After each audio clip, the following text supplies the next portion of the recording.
ખેડા જિલ્લાનું લસુંદરા ગામની પાટીદાર સમાજની દીકરી છે તે ભાગી ગઈ છે, તેને ભગાડી જવામાં આવ્યો. પરિવારે જે આક્ષેપો કર્યા હતા સમગ્ર બાબતે વાત કરવામાં આવે તો આ જે દીકરી છે તે કોઈ રબારી સમાજના યુવક સાથે ભાગી ગવાની સમગ્ર માહિતી સામે આવી હતી. જો કે આ દીકરી અને જે ભાગી જનાર છે તે કઠલાલ પોલીસ સ્ટેશન ખાતેની, પરંતુ મોડાસાના મહિલા સેન્ટર અંદર ત્યાં હાજર થાય છે ને તેથી પરિવારને બોલાવવામાં આવે છે. સમગ્ર બાબતે સોશિયલ મીડિયામાં એક માતાનો એક વિડીયો વાયરલ થાય છે, જે ઠાકરસિંહ રબારી છે તેને વિનંતી કરતો એક વિડીયો વાયરલ થાય છે કે જે રીતે કિંજલ રબારીનો જે વિવાદ હતો અને કિંજલ રબારીના વિવાદમાં જે પ્રકારે કિંજલ રબારીને ચૌધરી સમાજ દ્વારા પરત સોંપવામાં, તે જ રીતે રબારી સમાજના અગ્રણીઓને એક વિનંતી કરે છે કે તેમની પટેલ સમાજ જે પાટીદાર સમાજ જે પોતાની જે દીકરી ગઈ છે તેને પરત સોંપે. સમગ્ર બાબતે અત્યારે તમે જોઈ શકો છો સમાજના અલગ અલગ આગેવાનો સવારથી આવી રહ્યા છે. બપોર સુધીમાં ગુજરાતના તમામ કહી શકાય કે જે લાલજી પટેલ છે, વરુણ પટેલ છે, દિનેશ બાબરા સહિત તમામ આવવાના છે, અત્યારે પણ ઘરે છે. દીકરીની માતા સાથે આપણે વાત કરવાનો પ્રયત્ન કરીશું. તેમને માતા છે તેમની સાથે સીધી વાત કરીશું. રેણુકાબેન, જે પ્રકારે તમારી દીકરી ગઈ, તમારો એક વિડીયો પણ ગઈકાલે વાયરલ થયો હતો, શું કહેશો આ બાબતે? સાહેબ, મારી છોકરી તો મને પાછી જ જોઈએ છે. કોઈ પણ સંજોગોમાં કોઈ પણ સમાજ, રબારી સમાજ, પટેલ સમાજ, કોઈ પણ હોય, બધા ભેગા થઈને મારી છોકરી મને પાછી લાવી આપો. બસ એ જ મારી વિનંતી છે. જેને પણ તમારે મીડિયા દ્વારા, સોશિયલ મીડિયા દ્વારા ગમે, એસપીજી ગ્રુપ દ્વારા, રબારી સમાજ વાળા બધા ભેગા થઈને મારી છોકરી મને પાછી આપો.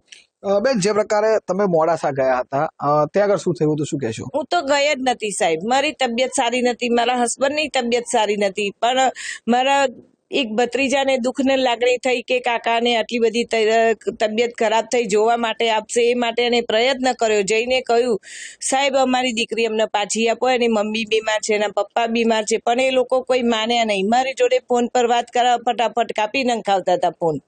ખેડા જિલ્લાનું લસુંદરા ગામની પાટીદાર સમાજની દીકરી છે તે ભાગી ગઈ છે, તેને ભગાડી જવામાં આવ્યો. પરિવારે જે આક્ષેપો કર્યા હતા સમગ્ર બાબતે વાત કરવામાં આવે તો આ જે દીકરી છે તે કોઈ રબારી સમાજના યુવક સાથે ભાગી ગવાની સમગ્ર માહિતી સામે આવી હતી.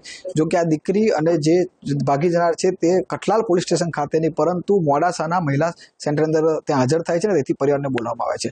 સમગ્ર બાબતે સોશિયલ મીડિયામાં એક માતાનો એક વિડીયો વાયરલ થાય છે, જે ઠાકરસિંહ રબારી છે તેને વિનંતી કરતો એક વિડીયો વાયરલ થાય છે કે જે રીતે કિંજલ રબારીનો જે વિવાદ હતો અને કિંજલ રબારીના વિવાદમાં જે પ્રકારે કિંજલ રબારીને ચૌધરી સમાજ દ્વારા પરત સોંપવામાં, તે જ રીતે રબારી સમાજના અગ્રણીઓને એક વિનંતી કરે છે કે તેમની પટેલ સમાજ જે પાટીદાર સમાજ જે પોતાની જે દીકરી ગઈ છે તેને પરત સોંપે.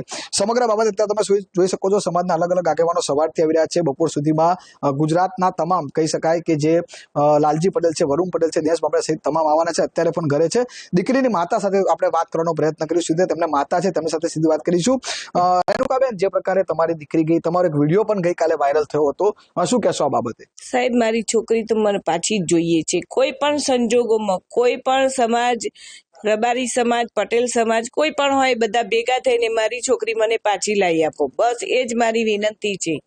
જેને પણ તમારે મીડિયા દ્વારા, સોશિયલ મીડિયા દ્વારા ગમે, એસપીજી ગ્રુપ દ્વારા, રબારી સમાજ વાળા બધા ભેગા થઈને મારી છોકરી મને પાછી આપો. બેન, જે પ્રકારે તમે મોડાસા ગયા હતા ત્યાં આગળ શું થયું હતું, શું કહેશો? હું તો ગઈ જ નથી સાહેબ. મારી તબિયત સારી નથી, મારા હસબન્ડની તબિયત સારી નથી, પણ મારા એક ભત્રીજાને દુઃખને લાગણી થઈ કે કાકાને આટલી બધી તબિયત ખરાબ થઈ, જોવા માટે આપશે એ માટે એને પ્રયત્ન કર્યો. જઈને કહ્યું, સાહેબ અમારી દીકરી અમને પાછી આપો, એની મમ્મી બીમાર છે, એના પપ્પા બીમાર છે, પણ એ લોકો કોઈ માન્યા નહીં. મારી જોડે ફોન પર વાત કરવા ફટાફટ કાપી નંખાવતા હતા ફોન.